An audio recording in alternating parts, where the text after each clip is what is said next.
డబ్బు సంపాదించటం గుండు సూదితో నేలను తవ్వటం లాంటిదే, చాలా కష్టం. ఖర్చు పెట్టడం ఊదిన బెలూన్ని గుండు సూదితో పగలగొట్టడం లాంటిదే, చాలా సులభం. ప్రతిదానికి రెండు కోణాలుంటాయి. ఏదైనా నువ్వు చూసే విధానం బట్టి ఉంటుంది. మనల్ని మనమే చదువుకున్నప్పుడు మనలోని తప్పులను తెలుసుకొని వాటిని సరిదిద్దుకోవడానికి అవకాశం ఉంటుంది.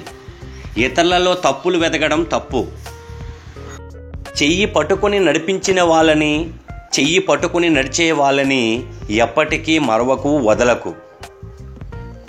కొన్నింటి విలువ కోల్పోయినప్పుడు తెలుస్తుంది, కొన్నింటి విలువ దొరకనప్పుడు తెలుస్తుంది, కొన్నింటి విలువ కాలం గడిచే కొద్దీ తెలుస్తుంది.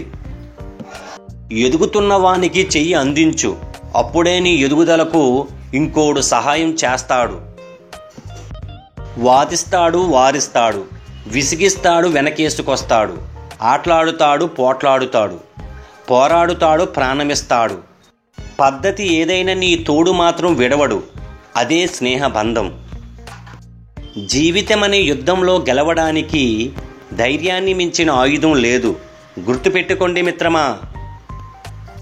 శ్రమ యొక్క శక్తి ఈ ప్రపంచంలో ఎంతో ఉన్నతమైనది.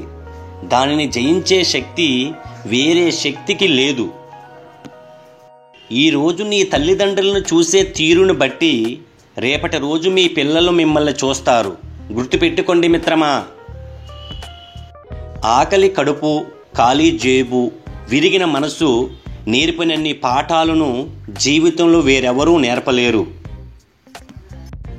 జీవితం ఎప్పుడూ సవాల్ విసురుతూనే ఉంటుంది. వాటిని ఎదుర్కొని నిలిచిన వాళ్ళే విజేతలవుతారు.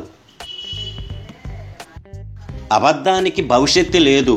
అది నేడు సంతోషాన్ని ఇవ్వచ్చు, కానీ రేపు ఎప్పుడూ దుఃఖమే మిగులుతుంది. రెక్కలు తడిస్తే పక్షులు ఎగరలేవు. అయినప్పటికీ వర్షం రాకూడదని పక్షులు కోరుకోవడం లేదు. జీవితాలు కూడా అంతే. సమస్య వచ్చినప్పుడు భయపడకుండా ఎదురించి పోరాడితేనే వస్తుంది విజయం. ఒక్క మంచి మాట 100 సార్లు విను, 1000 సార్లు ఆలోచించు, ఒక్కసారి మాట్లాడు. ఎప్పుడూ ఆశతో ఉండు, కానీ దేన్ని ఆశించకు. ఆలోచించండి మిత్రమా. ఇంకొకరిని సంతోషపెట్టగల శక్తి నీకుంటే ఆ పని తప్పకుండా చెయ్యి. నీలాంటి వాళ్ళు ఈ ప్రపంచానికి చాలా అవసరం. సరైన సమయం కోసం చూసే కంటే ఉన్న సమయాన్ని సరిగ్గా వాడుకోవడం మేలు. కోపం 10 వ్యాధులను తెచ్చిపెడితే చిరునవ్వు 1000 వ్యాధులను నయం చేస్తుంది. దేవుడు ఎవరినీ ఊరికే పరిచయం చెయ్యడు. దాని వెనుక ఖచ్చితంగా ఏదో కారణం ఉంటుంది. గుర్తుపెట్టుకోండి మిత్రమా. Please subscribe, share, like, watching. Thank you.